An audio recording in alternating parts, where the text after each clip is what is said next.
Global, leading Britain's conversation. The Nigel Farage Show. Mr. Nigel Farage. Thank you, Donald, and good evening, everybody. Well, I'm here in Strasbourg, in the European Parliament, where today there was a big debate ahead of this vital summit that takes place in Brussels next week, next Thursday evening. Theresa May will be there, as will the heads of government of 27 other countries, and the real bosses will be there as well. And the real bosses all spoke today. Juncker, Barnier, they were all up there. None of them, of course, elected, but what's that got to do with it? And there I was this morning. I found myself sitting just 4 feet away from EU Commission President Jean-Claude Juncker, who, by the way, when I came in this morning, gave me a big handshake and a big smile. I said, "How are you getting on, Jean-Claude?" He said, "Despite you, I think okay." But here's what he had to say this morning in the chamber in Strasbourg. On the 29th of March 2019, at midnight, the United Kingdom will have left the European Union. Then we'll have to come when you will regret your decision. But really... I have to say I did enjoy that. As you may have guessed, those cheers and laughter were from Eurosceptic UKIPers and from some Conservatives as well. So that's Juncker today, laying it down on the line. You are making a catastrophic mistake. You will live to regret it, and you will come crawling back to us on your hands and knees, begging to rejoin our glorious, everlasting union. Well, I couldn't resist to remind them that we wouldn't have any regrets at all, because freed from this, we'd have more flexibility to do our own deals. Because in this USA dispute, we now find ourselves trapped, impotent, unable to act. We need to be free. We voted Brexit. We voted to make our own trade policy, our own trade decisions. We could do a deal with America in 48 hours. We need to act. Yes, well, just yesterday, the Trump administration were describing us as their best ally in the world. Mrs. May, we did not vote for a transition period. We voted to leave this organisation. We voted to leave the customs union. We voted to leave the single market. So please, Mrs. May, at this summit next week, do what Trump has done. Stand strong against the European Commission, against the unelected bullies. Well, don't they just love me? Every time I get up, they seem to try and shout me down. But hey, I just keep going. I do fundamentally object and worry about this transition period. We are supposed to be leaving the European Union on the 29th of March next year, but if we sign up for transition, would it really make much difference? Well, the last speaker in this debate today, and perhaps really the key man when it comes to Brexit on this side of the channel, is, of course, the European Union's chief negotiator, Michel Barnier. And he used that chance this morning to explain to us what transition actually meant. We accept, the European leaders, you have accepted the request of the UK government presented by Theresa May to include a period of transition in the withdrawal agreement. And clearly, within this short transition period, respecting Article 50, all the rules of the Union will apply without any distinction. A citizen who arrives, for example, during the period of transition, Mrs. Bresso mentioned this, should benefit from the same rights as a citizen who arrived before the day of Brexit. So, what he's saying is very simple.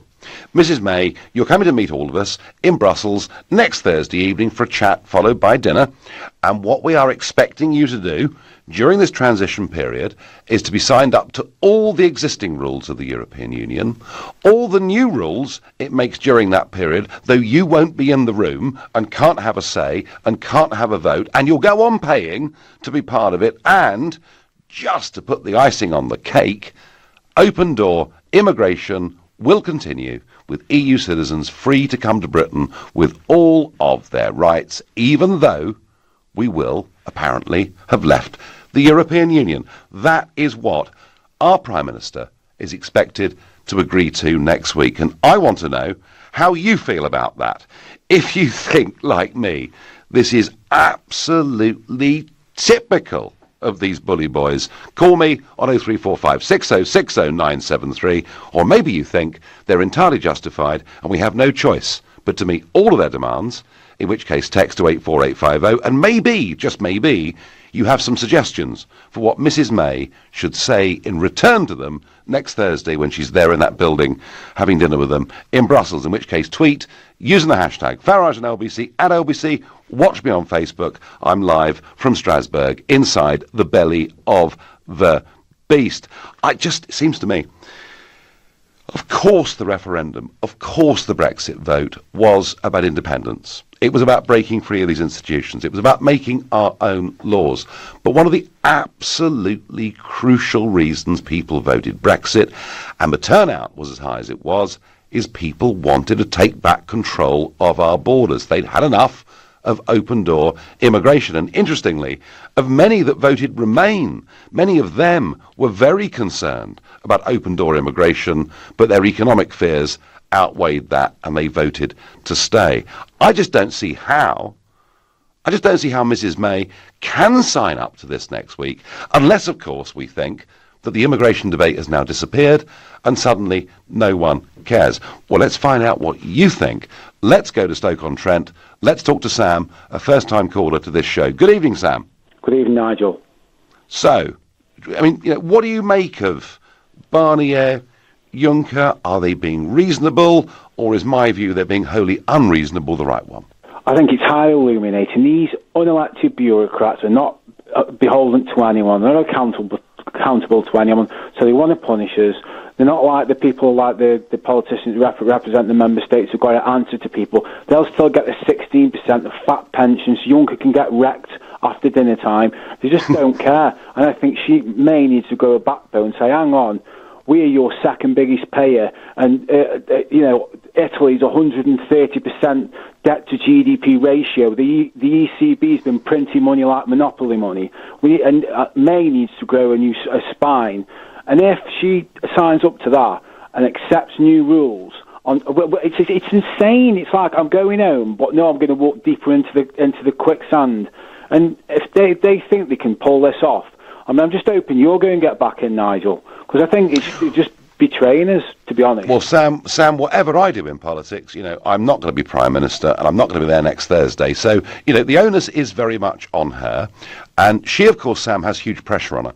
She's worried about parliamentary numbers. She's been, lobbied like crazy by the big investment banks, by the big multinationals, who are saying, we must have more time. We must have more time. And in a sense, okay, if we absolutely did need more time, I might understand the argument. But what basically Juncker and Barnier are saying is you will have everything you've got now without any say at all. And Sam, the problem is, I'm not going to feel on the 30th of March next year like we've left the European Union. Now, if she accepts that, she soars down the river, especially the new rules. It's absurd on its face. So business is saying we need to get ready. So how do you get ready? By taking on more new rules. How do you get ready? By going, like I say, walking farther into the quicksand. And I don't buy all this. It's always the same. The big corporates, the crony capitalist masters, a decent business can adapt, can thrive in any environment. We've had plenty of time. I've heard you on LBC before say, 2016 we voted to leave. Do you know what this is? I think, Nigel, this is the death of Brexit by 1,000 cuts. And I think I've heard people say on the show as well about civil disobedience. And I tell you, on Stoke-on-Trent, we've got a Conservative MP without that much want to get out of the EU. Do you know how long it's been since? I don't think Stoke's ever had a Conservative MP, to be honest.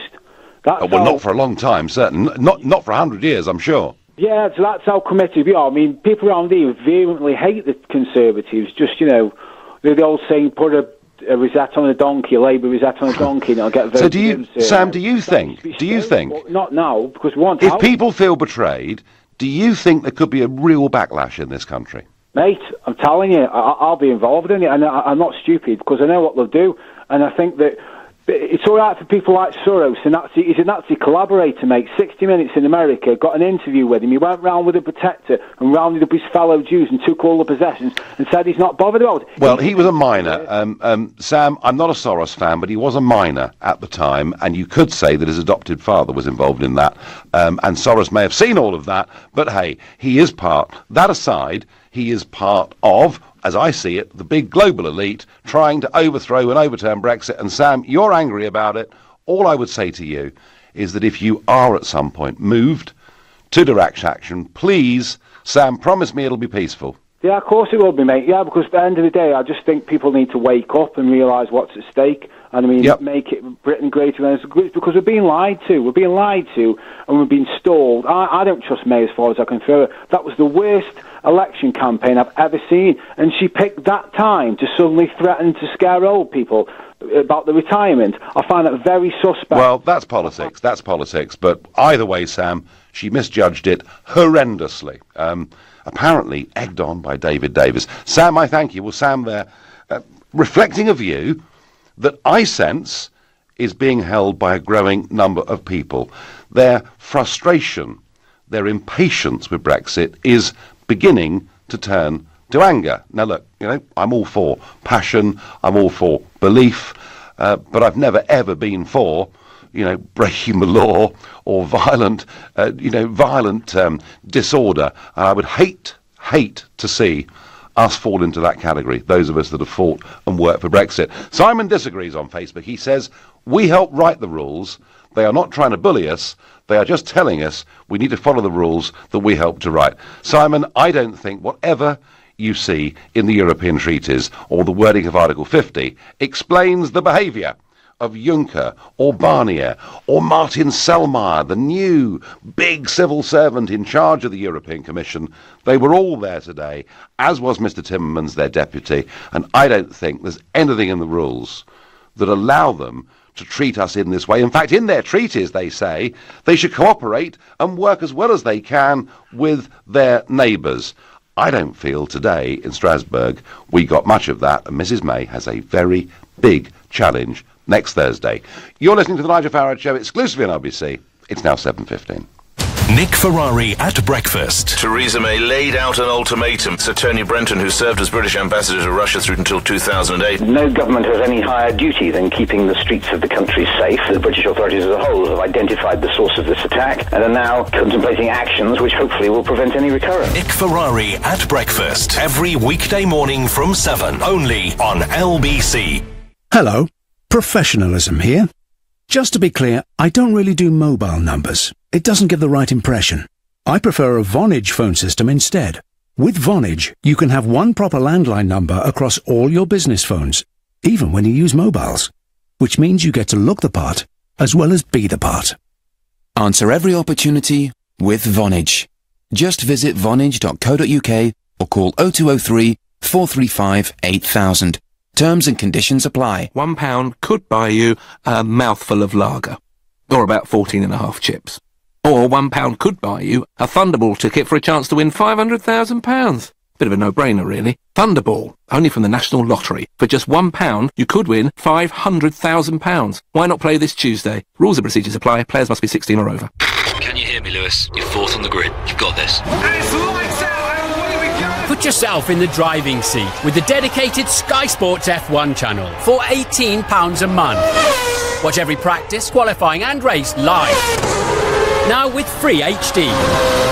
So if you love F1, only pay for F1 for £18 a month. Search Sky Sports F1. Require Sky TV subscription. Free HD for 18 months with Sky Sports. Thereafter HD £6 per month. Offer ends 28th of June. Further terms apply. It's in my hair, my eyebrows. It's even up my nose. They make painting look easy on the telly, but let me tell you, it's not. The wall looks like it's been finger painted by a giant child. Who's going to rescue this? Oh, relax. It's Trust a Trader. Actual professionals who know what they're doing and don't leave the place looking like, my face. Now I can concentrate on the important stuff. Whispering peach or dirty mayonnaise. Visit trustatrader.com. Do you know who's the UK's leading private diabetes clinic? I don't have diabetes. Well, it's the London Diabetes Centre in Marylebone. They've got more diabetes specialists than anyone else. Really? I don't have diabetes. And for £99, they offer a complete 1-hour diabetes risk assessment. But I don't have diabetes. Around 25% of people with diabetes don't even know they have it. Say again. The London Diabetes Centre. Find us at londondiabetes.com. Hello, I see you're interested in the Corsa with mobile connectivity. Exactly. And advanced European engineering for a fun dynamic drive. All for just £149 initial rental, then £149 a month. Really? Search Corsa Energy. Vauxhall. British brand since 1903. Personal contract hire offer on Corsa 3-door Energy 1.4 75 PS in metallic paint. Initial rental £149 plus 47 months at £149. Excess miles over contracted mileage of 20,000 over 48 months, charged at 5 pence per mile. You will not own the car. T's and C's apply. Offer ends March 31st, 2018. Offer not available with free insurance. This is LBC, live from Strasbourg, the Nigel Farage Show. Call 0345 6060 973. Text 84850. Tweet at LBC using the hashtag Farage on LBC. The big bosses of the European Union were there, cheek by jowl with me this morning, telling us that the transition period will mean nothing changes, we accept new rules, and the free movement of people will continue. Is the Prime Minister really going to sign up to all of that next Thursday in Brussels? We will see. I think it's an outrageous idea, but I'm keen to hear from you on 0345 6060 973. But following up on last night's debate about Russia and events in Salisbury. So just to confirm, Russia has been given a midnight deadline by Prime Minister Theresa May to explain why a Russian-made nerve agent was used in the attack in Salisbury on former Russian spy Sergei Skripal and his daughter Yulia. But Russian Foreign Minister Sergei Lavrov described claims of Russian involvement as rubbish and said that Russia had been refused access to the nerve agent. So the argument here is he's saying, give us some of it because we'd like to test it too. And we're saying, no, we're not going to give you any. The UK ambassador to Russia, Laurie Bristow, has met the Russian Deputy Foreign Minister in Moscow. Meanwhile, Donald Trump has said the United States is with the UK all the way over the poisoning of Sergei Skripal and his daughter in Salisbury. Downing Street confirmed there was a phone call with the Prime Minister today, and Trump agreed that the Russian government must provide unambiguous answers as to how this nerve agent came to be used. So another really big challenge for the Prime Minister here. Are the Russians going to meet this deadline and give a list of explanations? I don't think there's a cat's chance in hell of them doing it. And we've debated over the last week, maybe the one big sanction is we could withdraw our team from the World Cup football, which takes place in June in Russia. Now, the Daily Mail today led with a big headline on that. Maybe, folks, I've got this completely and utterly wrong, but I think if we were to withdraw our team from the World Cup, I think millions of people in Britain would be very, very angry indeed. But let me know, would it be right to withdraw our football team from the World Cup in the light of all of this? And please tweet Farage and LBC at LBC. I'll read some of your answers out. Moving swiftly on to Durham, to Teng. Teng, we've heard Juncker, we've heard Barnier. How do you feel about their tone of language today? Hi, Nigel. First of all, I have to say, as a Labour Brexiteer, well done for your performance today in the European Parliament. And frankly, that's sweet of you. Smith is just a joke. He's just basically a hypocrite. Okay, now moving back to the language that Trio used. I think the reason is very simple. Why they are speaking in such terms is because our political leaders are too weak. You look at Theresa May; she is basically conceding every damn thing to Juncker, to Barnier, to Verhofstadt. You look at Jeremy Corbyn signing up Labour to the customs union, and you look at Vince Cable saying stuff about white nostalgia for Brexit. I mean, this such weak pro-Remain language. Really, Teng, don't you think? I mean, Vince Cable's a very decent, Sir Vince Cable is a very decent, nice man. And I like him on a personal level. I've known him 20 years. I like him, and I'd cross the street to say hello. But don't you think with that comment at the weekend, actually he was being really insulting to Brexit voters? It was distasteful. It was very, very distasteful. It was distasteful. So Tank, given all of this, and by the way, anyone that wants to see mine, thank you for praising it. If you want to see my speech in the European Parliament today, go to YouTube. It's there. And I did say to both Juncker and Barnier and Selmayr, the big civil servant, I did say the problem with the European Commission is that it is power without accountability. But Tang, Nigel, it is. Well, that's absolutely how I feel, because, we can't vote for these people, we can't remove them. But Tang, I mean, Mrs May, and I'm trying to be fair here to her, she's got problems with parliamentary numbers. She's got divisions. I mean, 15 of her own cabinet were Remainers, and frankly, Tang, I think they still are really Remainers. What does she do in the face of this? What do you as a Labour Brexiteer, what do you want to see her do next Thursday? Well, I want Theresa May to start playing hardball. She has to play hardball. If not, these unelected bureaucrats, Mr. Juncker, Barnier, Verhofstadt, they are just only going to continue taking advantage of Britain. And yes, and I tell you, that deal. No, Tang, I think a lot of people would agree with that. And I tell you what, they, by the way, are not speaking from a position of strength. They are petrified of the Italian election results. And Barnier was saying today, we have to do this because we must preserve our union and preserve our single market. And I tell you what, Tang, when people start using words like preserve, they're doing it because they fear it may just disappear. Tang, I thank you very much indeed for your call. Simon says on Facebook, Colleen says on Facebook, we will leave on the 29th of March. What worries me is after that, what sort of deal May will make and how long a transition period will last. Out means out on the 29th of March. Well, Colleen, I think that, and I spoke today very strongly against this transition phase, and particularly a transition phase on the terms that are being, proposed by the big bosses over here. Andrew lives in Southend-on-Sea. He's a first-time caller to this show. You're very welcome, Andrew. Good evening. Good evening to you, Nigel. And can I first at least say it's an honour to speak to you, and I think history will see you as the man who brought about a great change for this country in taking us out of the European Union. Going back to what has been said by Barnier and Juncker, I don't want to be rude, but I would just... I said that once in this Parliament, Andrew. I said to Mr Van Rompuy... we're off, and we're going to find our own way in the world, and I think Theresa May needs to be robust with them, like she's been towards the Russians in her speech she made last night. And I also just want to agree with a caller two back, I think it was.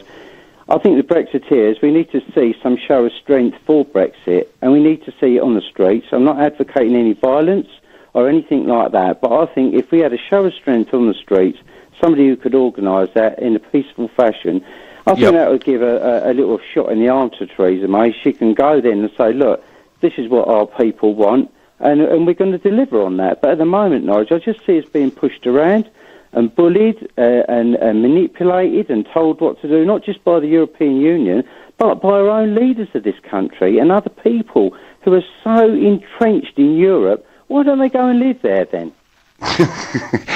Andrew, do you think that the falling confidence we've had in our political figures over the last couple of decades, do you think it's worsening over these months because Brexit's not being delivered as people see fit? Well, I think it is, Nigel. I mean, I've got no political allegiance to anybody. I voted to come out. I voted for UKIP when they were when you first sort of got going, when you were in charge. But I've got no political allegiance to anybody, really. I just want to see the best for my country, and I don't care who's going to deliver on that. But they've got no sort of balls about them today. The leaders, they're all after their own feather in their own nest, and what the future's going to be for them, not for what the future's going to be for the country and for the people in generations to come. I mean, I'm 58. I've got couple of daughters, granddaughter, and I want to see this country great again, like it used to be years ago. But since we were treated in such a shameful fashion by Edward Heath, who's done more damage to this country than Hitler did in the last war, long term. What? And what he's done to the... That's pushing it a bit, Andrew, isn't it? Sorry? It's pushing it a bit. Because, I mean, Hitler wanted... But I'll tell you what, I get quite passionate about it, and we have damaged this country over many, many years. And let me ask you, Andrew, one question. Yes. Do you believe that Brexit will make us great again? Yes, I do. Absolutely. We've got to believe in it, though, and the Remainers have got to believe in it. You know, we've had the vote. I know they've lost. And I know... And our leaders, Andrew, our leaders have to believe in it. And I'm not sure the Prime Minister is doing any more than, as she sees it, her duty. Well, I think she needs to just be a little bit more robust and a little bit more assertive. Yeah, no, well, Andrew, we'll find out next week. Got to love you and leave you. I'm going to go to John in Boston. John, what do you make of it all? Hello, Nigel. Good evening. In my opinion, if she signs up to what they're asking for next Thursday, then we've been totally let down, which I've been half expecting ever since she became Prime Minister, and I've no faith in her at all. Simple as that? Yeah. So what would you like to see happen, John? Would you like to see the Tory party remove her and get a different leader? Yes. Yeah? Yeah, absolutely. Yeah. What, somebody that actually believes in Brexit? Jacob Rees-Mogg. Jacob Rees-Mogg. He wants... But John, Brexit. John, he's a backbencher. He's never held office of any kind at all. I mean, is Jacob Rees-Mogg really qualified? I believe so, yes. All right, well, I can't argue with that. You believe in it. John, thank you. And John thinks Theresa the Appeaser is not up to it. She's got to go. Well, you know what? She surprised me yesterday. She struck quite a strong tone in Parliament yesterday. You never know. That could have been simply practice for the big one in Brussels next Thursday. I'd like to think that. I'm not sure I believe in it. You're listening to the Nigel Farage Show, exclusive in LBC. It's now 7:30 and time for the news with Thomas Watts. President Trump has told Theresa May the United States is with the UK all the way in the inquiry into the Salisbury poisoning. Russia's embassy in London insists Moscow will not respond to the UK's ultimatum for an explanation. Counter-terror police are investigating the unexplained death in southwest London of a man believed to be Russian businessman Nikolai Glushkov. Officers say there's no evidence of a link to the Salisbury nerve agent attack.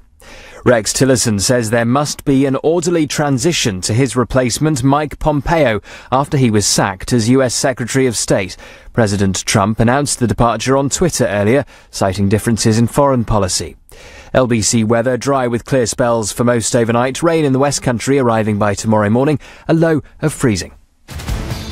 LBC Travel, the A2 is very slow heading out of town from the Black Prince interchange in Bexley to the Bean interchange. That's after an accident. And in Crystal Palace, it's queuing on Annerley Road in both directions approaching Thicket Road as temporary traffic lights are in place for a burst water main. In central London, on the A4, one lane is closed eastbound between Eyre Street and Piccadilly Circus. That's for water main works. And Chelsea Embankment is slow moving eastbound on the approach to Chelsea Bridge Road, also because of roadworks causing delays there. LBC Travel, I'm Anne-Marie Walsh. This is LBC. He's always been a quiet kid. But now he doesn't interact with other children at all. Gets scared when you talk to him. Very insecure. And there's always angry shouting from the house. We all have a role to play in keeping children safe. If you think a child may be at risk, report it to your local council who can provide support. Child abuse. If you think it, report it. Find out how at gov.uk/tackle-child-abuse. He's on the home stretch. Wait, he's stopped. Extraordinary. He's having a picnic on the side of the track. Is the performance of your cash ISA a bit of a disappointment? At Money Farm, our experts can match you with an investment ISA that could give your money the chance to perform better. And right now, we'll look after your full ISA allowance free of management fees for a year if you transfer over £10,000. You have one life. Invest wisely. Visit moneyfarm.com/move. Your capital is at risk. Money Farm is authorised and regulated by the Financial Conduct Authority. Diabetes has been described as the fastest growing health threat of our time. But just as fast-moving is the rate at which medical science is finding new ways to combat this disease. So where exactly do you go to find the very latest in treatment and to get an expert's second opinion? Why not make your own medical discovery? The London Diabetes Centre in Marylebone. With more diabetes specialists than anyone else, we're the leading private diabetes clinic in the UK. Find us at londondiabetes.com. It's in my hair, my eyebrows, it's even up my nose. They make painting look easy on the telly, but let me tell you, it's not. The wall looks like it's been finger painted by a giant child. Who's going to rescue this? Oh, relax. It's Trust a Trader. Actual professionals who know what they're doing and don't leave the place looking like, well, my face. Now I can concentrate on the important stuff. Whispering peach or dirty mayonnaise. Visit trustatrader.com. TrustTrader.com. We'll keep on turning, prouder, keep on burning, rolling on the river. With breakdown cover from the AA, we'll do whatever it takes to make sure your big wheels keep on turning. Our mechanics usually fix your car within 30 minutes of arriving. Breakdown cover from the AA, because anything can happen.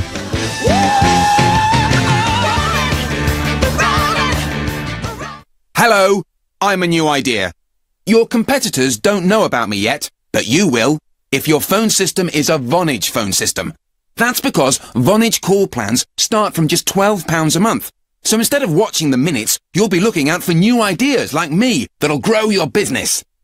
Answer every opportunity with Vonage. Just visit vonage.co.uk or call 0203 435 8000.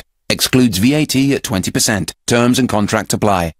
This is LBC, live from Strasbourg, the Nigel Farage Show. Call 0345 6060 973. Text 84850. Tweet at LBC using the hashtag Farage on LBC. The big boys in Brussels today, here in the Parliament in Strasbourg, have been laying down the rules for what transition actually means. And it means no change. It means the continued free movement of people, no immigration controls. And I just wonder, well, certainly given the callers we've had so far tonight, that Mrs May find herself very out of touch with public opinion if that is what she signs up to. But before I go back to that, Donald Trump tonight has replaced Rex Tillerson as US Secretary of State. CIA Director Mike Pompeo will take up the role the president announced in, you've guessed it, a tweet. Mike Pompeo, Director of the CIA, will become our new Secretary of State. He will do a fantastic job. Trump also thanked Tillerson for his time working at the White House and went on to reveal he'd appointed Gina Haspel as Pompeo's successor, the first woman ever to take on that job of being the CIA director. Thank you to Rex Tillerson for his service. Gina Haspel will become the new director of the CIA and the first woman so chosen. Congratulations to all, Mr. Trump tweeted. And within the last hour, Rex Tillerson has given a press conference. Here's just a piece of what he said. On behalf of the American people, with allies and with partners, I close by thanking all for the privilege of serving beside you for the last 14 months. Importantly, to the 300+ million Americans, thank you for your devotion to a free and open society, to acts of kindness towards one another, to honesty and the quiet hard work that you do every day to support this government with your tax dollars. All of us, we know, want to leave this place as a better place for the next generation. I'll now return to private life as a private citizen, as a proud American, proud of the opportunity I've had to serve my country. God bless all of you. God bless the American people.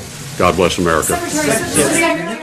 Quite a bit of emotion there, I thought, in Rex Tillerson's voice. A man that I've met, a man that I like, a man I thought that brought great dignity and decency to that job. A very successful businessman, chief executive of Exxon. He didn't need to do any of this.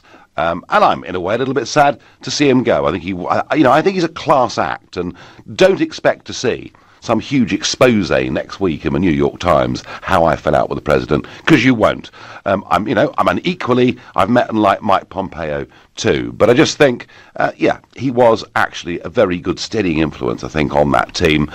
Why did he fall out? What was it all over? Well, I'm told on the inside that it is to do with North Korea, that Trump took a very, very bullish approach to North Korea with fire and fury. Tillerson didn't believe that was the right way to go, and hey, here it is. And at the end of the day, Trump may well soon have a meeting with Kim Jong-un. So a difference of styles, but more change at the White House, and I've no doubt more to come. Now, Anton, very thoughtfully, says to me on Facebook, we don't want to be a member of your team anymore. He's quoting the British government position. But we want to keep using your facilities and take part in decision making. Is that not asking a little too much? Stay in or get out. Anton, I can't really disagree with that. And the one thing that was being said in the chamber this morning again and again and again is that the UK position is somewhat unclear. And it is a bit unclear, isn't it? When, you know, the Lancaster House speech says, we're getting out, we're leaving, Farage was right all along. And then she goes to Florence and says, oh, we love the European, it's fantastic, this union. We want to be signed up to all your agencies and your arrest warrants and everything whilst not being a member. And I think Anton is right. The one thing, I really did agree today, they want a bit more clarity from the British government. And actually, I think they deserve that. That said, I do not support really at all the proposal that's being put by Juncker and Barnier. They're scared men, and they're scared because that Italian result is an absolute earthquake, which makes it even better that we go to a first-time caller in Milan, and it's Daniel. Good evening. Hello, good evening, Nigel. How are you doing, mate? I'm doing well. So Milan voted for the Lega, for the very Eurosceptic Lega, in huge numbers. Well, yes. Let me say first that I'm not Italian. I just live here and work in Switzerland. Yeah, they voted for La Lega, but I don't think the Eurosceptic movement is that high in Italy either. I think, there's a lot of people that are not happy with current politics. There's a lot of unemployment, but really people are not Eurosceptic in Italy and Spain and Greece, and they do want the euro for sure. I mean, this guy, Matteo Salvini, only said that one day after the elections, which is a clear indication that he didn't want to say it during the election campaign, because that wouldn't have given him much support, in my opinion. Yeah, but I met Salvini this morning, actually. I spoke to Salvini today, and I congratulated him on, the five-star movement getting 32.5% of the vote was stunning, but Salvini took the League from quite a low number to sort of 18% of the national vote. My sense, Daniel, is that Salvini's probably in reality as Eurosceptic as I am, but once you've got the euro, people are quite scared of making that change. What I would say, Daniel, to you is this. If you look at the under 40s in Italy, they're pretty disenchanted with everything, aren't they? Well, they are, but I think it's more about disenchanting with traditional parties rather than disenchanted with the European Union. I don't think that the anti-European Union movement is that a big deal anywhere in Europe except for the UK. That's the only country where you guys could... I have to say, I don't really agree with that. I think you've seen massive changes just this year in Austria, even a Eurosceptic movement now in Germany. But hey, that's by the by. Now, what do you think, Daniel, as an impartial observer, what do you think of the way the Brussels bosses are speaking to the United Kingdom? Do you think it's reasonable? Yeah, absolutely. I think the EU is just trying to stick to its norms, to its rules. Whilst you guys, I think you're trying to get all the benefits of the EU without having any obligations. So, in my view, you would need to stay in British politics and demand from Theresa May, listen, Theresa, we voted to leave, and let's leave, because the EU really is telling you, okay, the door is open, you can leave whenever you want. So what are you still doing here after, a year and a half down the line from the referendum? You're still discussing God knows what, because the elections the election is clear. Either you're out and you have to have a hard border in Ireland, and you have to start renegotiating all your trade deals, or you stay in the single market and you avoid that hard border. But you can have it both ways. So, Daniel, do you think Theresa May needs to be a bit more decisive one way or the other? No, absolutely. Yeah, absolutely. Well, I tell you what. On that, I think you and I agree. You're going to be out. Yeah, and that's why I like about you that you openly say what you want. And Theresa May is saying one thing and the other the following day, and the same goes for Jeremy Corbyn. But my question to you, if I may, say something. Go on. You said during the referendum campaign, you said that why couldn't we be like Switzerland or Norway, that are countries that that are not in the EU and they are super wealthy and they are doing really great. But you failed to mention that they are part of the single market, so they cannot reject any immigration coming from the EU. Well, actually, both of them, Daniel, both of them have signed up for open door immigration, although I think both of them are going to reverse that before very long. And the other point, of course, is that Norway, though she is part of the single market, completely rejected the Postal Services Directive, believing that it would damage rural post offices, etc. So Norway does occasionally stand up and say, no, we're not going to do this. Daniel, my attitude was, I'd rather be Switzerland than an EU member. I'd rather be Norway and catch our own fish than an EU member. But I actually want us to be better than Norway and better than Switzerland. And I think we can do that, but only if we have leaders with self-confidence. Daniel, thanks ever so much for your call. Enjoy Milano this evening. Greg says on Facebook, the Russians, Germans, Spanish, Portuguese, Brazilians, Argentina, etc. are all in on this to make us boycott the World Cup because they know we're going to win it. Very good, Greg. Goodness me. I remember when I was young, people saying Scotland were going to win the World Cup in 1978. I thought we probably got to have as much chance of that. David says, what the hell is wrong with the transition deal? There will be consequences to Brexit, so a transition deal will surely help.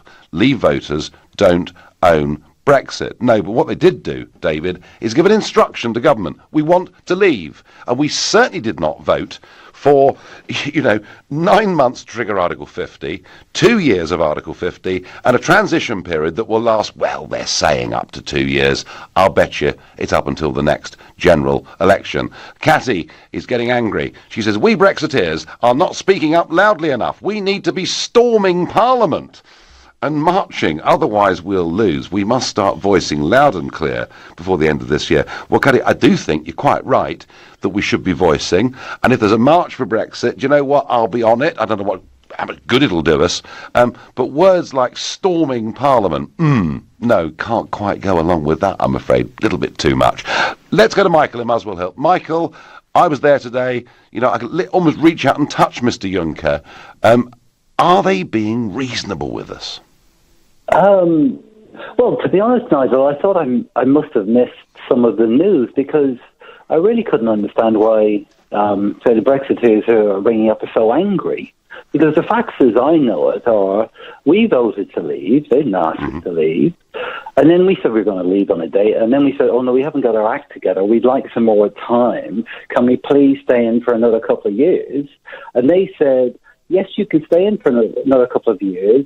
All we're asking is that you abide by the same rules that everybody else in the club is going to have to abide by. We're not asking you to abide any more rules than anybody else. Just use the same rules that everybody else has. Now, I can't see what's unreasonable about that, Nigel. I really can't. I tell you what, Michael, here's my view. I don't think the Brexiteers are particularly angry with Juncker or Barnier, because they just expect this is what they're going to say anyway. I think the anger is directed towards a British government. I think the anger is directed towards a Prime Minister who stands up and says things like Brexit means Brexit, then tells us she wants a transition deal, then tells us we can't negotiate a free trade deal or take back control of our borders for at least 5 or 6 years after we voted Brexit. That, Michael, I think, is where the frustration's targeted. I understand that, Nigel, and you're a put yourself out as a really straightforward man who can give a straight answer to a straight question. I'd like to ask you a straight question. Go on. Do you genuinely think that Barnier, by saying to the British, you need to abide by the same rules that everybody else is abiding by as long as you're in the club, do you genuinely believe that statement makes him unfair? Yes or no? Well, I think, Michael, we're supposed to be leaving the club. And I think what Barnier sees is that any trade deal of any kind in the future must mean full regulatory alignment. And frankly, Michael, that would be nuts for us to sign up to it. Barnier, and I quoted this earlier, Michael, I was there this morning with him, he said, we must preserve our European Union and preserve our single market. So for him, this is about politics, not about economics, and I think they're very scared over it. Michael, I thank you for your call. You listen to the Nigel Farage Show, exclusive in LBC. It's now 7:48.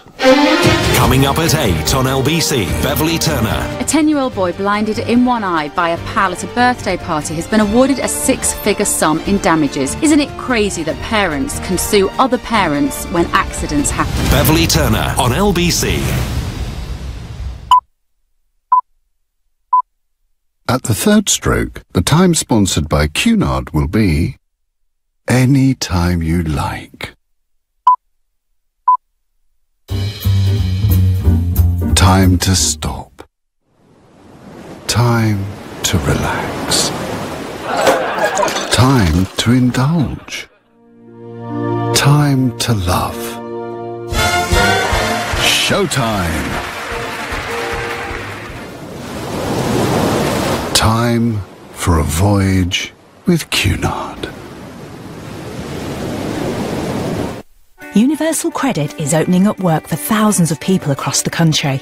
It provides support for people out of work or who start on a low income and comes with your own work coach to provide help and advice. Universal Credit can top up your wages and payments won't stop just because you work more than 16 hours. So it can open up lots more job opportunities and makes temporary or part-time work a great place to start. Universal Credit. Opening up work. Find out more at gov.uk/openingupwork. Can you hear me, Lewis? You're fourth on the grid. You've got this. It's lights out and away we go! Put yourself in the driving seat with the dedicated Sky Sports F1 channel for £18 a month. Watch every practice, qualifying and race live. Now with free HD. So if you love F1, only pay for F1 for £18 a month. Search Sky Sports F1. Requires Sky TV subscription. Free HD for 18 months with Sky Sports. Thereafter HD £6 per month. Offer ends 28th of June. Further terms apply. Come to Galliard for new London apartments from under £200,000. St Edward's Court is superbly located in a central location within 10 minutes walk to Romford Main Line and Crossrail Station opening 2019, cutting journey times to Liverpool Street to only 27 minutes and Bond Street just 34 minutes. These superbly specified studio 1 and 2 bedroom apartments benefit from secure parking. To buy in London from under £200,000, come to Stewart's House, St Edward's Court, London Road, Romford, RM7 9QD from 5 p.m. on Friday the 23rd of March till 5 p.m. on Sunday 25th. Call 0203 770 6300 or visit galliardhomes.com. That's galliardhomes.com. Parking at additional cost. He's on the home stretch. Wait, he's stopped. Extraordinary. He's having a picnic on the side of the track. Is the performance of your cash ISA a bit of a disappointment? At Money Farm, our experts can match you with an investment ISA that could give your money the chance to perform better. And right now, we'll look after your full ISA allowance free of management fees for a year if you transfer over £10,000. You have one life. Invest wisely. Visit moneyfarm.com/move. Your capital is at risk. Money Farm is authorised and regulated by the Financial Conduct Authority. This is LBC, live from Strasbourg, the Nigel Farage Show. Call 0345 6060 973. Text 84850. Tweet at LBC using the hashtag Farage on LBC. The terms of our transition period were laid bare today by Juncker and Barnier, and they were not holding back. They were making it perfectly clear. And you might argue, we've heard all this stuff before, but it could not have been clearer today. That is what, Theresa May's expected to sign up to next week, and that would include the continued free movement of people. I'm not sure Brexit voters are happy with that, but it's my contention their anger is not with Mr Juncker, it's actually with the British government. That is how I see it. Before we get back to that, Hillary Clinton, one of my favourite people, is on a trip to India at the moment, and she's talking about her failed 2016 bid for president. And surprise, surprise, guess what? She's blaming racism. Yeah, and misogyny. That's why she lost. In fact, she said over the weekend that one of the reasons she lost is that white women don't stand up to the men in their lives who are pressuring them to vote for Donald Trump, and that's why 52% of white women voted Trump. Oh, please, put a sock in it. Get over it. You lost. This is just too awful. It's ghastly. In fact, Hillary, you're whinging almost as much as Edward Heath did after Margaret Thatcher beat him for the Tory leadership. It really is boring, but I don't suppose she'll stop, and probably she'll pop back into the London studios on her way home. So what does Mrs May do at this summit next Thursday? Does she sign up to this agreement, believing if she does, she'll keep the numbers in Parliament that she needs? Is she risking alienating potentially millions of Conservative voters? David is calling from East Finchley. Good evening. Hi, Nigel. Good to speak with you again. My view is, I think the transition period is a good thing. Brexit is happening. You've won. Even those of us who voted to stay in Europe, we now accept that, and we're just trying to make it the best possible exit. There's many ways to do it. And one of them could be this transition period. And you're an ex-businessman, used to trade in commodities, you understand business, and you have to, and I'm sure you do, the British economy was really strong when we're currently in Europe, but when we were not coming out of Europe, we were first out of recession, we had the lowest unemployment, the fastest growth. There was lots of good things because we were the gateway, I believe, into Europe. So it was an easy, business came to us. But David, us being the gateway into Europe is a fairly small part of our economy. True. Europe and the rest of the world, there's all of that to look forward to. But what I'm looking at is the shock. Businesses don't like immediate change. So Brexit is happening. Let's just slow things down. 2 years. 2 years in the bigger picture is not a long time. When they're rewriting history books and they'll be studying what you did, Nigel, 2 years is a blip. It's nothing. So in that 2 year period, we will be able to... David, let me just make one thing clear. If we leave the Treaty of Rome at midnight on the 29th of March next year, that will be a major historic change. And you're absolutely right about that. And that does... in terms of change, it does dwarf any concerns I've got. But my problem, David, is, and I haven't even mentioned this yet, but, Barnier today was talking about fishing. We have to continue to have reciprocal fishing rights. The problem, David, is that we may well finish up getting Brexit in name only and not being able to take advantage of the things that Brexit offers us. So Nigel, as a pro-European, I now accept we're leaving and we've got to make the best of it, however that is. And, I listen to your radio talk about the fisheries, etc., and obviously all these things need to change. But the way I see it, and again, we don't know what Theresa May is going to sign and what amendments are going to be made. And the Europeans, you've been there, they talk the talk, they're going to be very hardline. When they're actually sitting down in the rooms, they may be slightly more appeasable. But the idea is during that 2 year period, theoretically, we will be able to start negotiating these new trade agreements with the various partners around the world, including the one which we will hope to have, the free trade agreement, which we will have with Europe, obviously with certain caveats, etc. And these will come in to play after the transition period is ended. And I would assume, you must admit, you cannot just write a new free trade agreement in one day. It just doesn't happen. These things take years. It takes months. It takes months. The Australians, from start to finish, with the Americans, from sitting down, beginning the negotiation, did it in, I think, 9-10 months. So these things can't be done quickly. But, David, what I never bought was the David Cameron. It would take 10 years or 20 years or goodness knows what he was saying. David, let me just finish by asking you one thing. When you look, and take Brexit out of it for a minute, but you look at the Italian result and what's happening across Europe. Do you think the European Union needs to fundamentally change, or it's going to fall over? Okay, well, I lived in Italy for 4 years when I was a kid, and Italy's a funny place. The north-south divide. There's real poverty in the south, and when I lived there, communism was real hardline, sort of left views. So Italy's actually taken the brunt, should we say, of the North African migration, which has hit their shores, and really they do not have the resources to deal with it. And of course, they've got this massive. They've always run a slightly higher. But do you think, David? Do you think, David, there'll be a European Union in its current form in 10 years' time? I think the European Union will have to reform itself. And, right, well, so do I. David, I'm going to leave you. I'm going to leave you to get one last caller in. Allegra from Cambridge, who's a new caller to this show. What should Mrs May do next week, Allegra? Well, okay, I'm basically actually calling to respond to one of your other callers. He said about, we should be storming Parliament, which obviously you disagree with. I don't think we should be storming Parliament, but the reason I think nobody is really doing anything in that respect, not storming Parliament, but, protesting, banners in the streets and stuff, is embarrassment. People are embarrassed. I'm a little bit embarrassed. I mean, I voted for Brexit, happily, and I kind of tried to share that a little bit on my social media, and I have been abused by people I've known for 10 years and have considered friends over it. Isn't it funny, Allegra, that those of us that believe in Brexit get abused by people? Well, don't be too embarrassed about it, Allegra. You're part of the majority. I've got to let you go. I'm sorry that was short. We've run out of time. Finally, Alice says on Facebook, we never win the blooming World Cup. You've been listening to the Nigel Farage Show exclusively on LBC. I'm back tomorrow night at 7. Tonight at 10 o'clock is Ian Collins. But